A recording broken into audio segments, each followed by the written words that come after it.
حضور صلی اللہ علیہ وآلہ وسلم فرماتے ہیں کہ جب بیٹا یا بیٹی، لڑکا یا لڑکی، مرد یا عورت 10 سال کے ہو جائیں تو ان کے بستروں کو الگ کر دو۔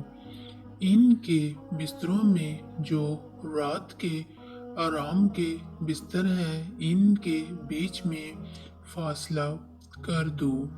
سگی بہن کے ساتھ نہیں سو سکتی، ان کے درمیان فاصلہ کرو۔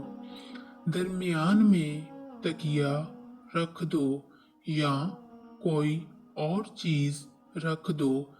بستروں میں تفریق ڈال دو اور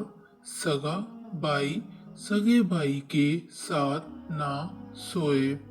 شریعت کا حکم ہے جن لوگوں کو نفسیات کا تجزیہ ہے ان سے پوچھو کہ اس میں کتنا راز ہے۔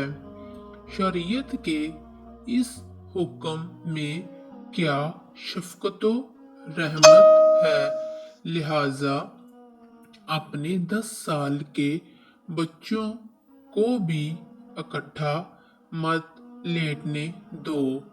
بیچ میں کوئی چیز حائل رکھ دو۔ ایسے ہی اپنی سگی بیٹیوں کو بھی جب 10 سال کی ہو جائیں تو ان کے بستر الگ کر دو۔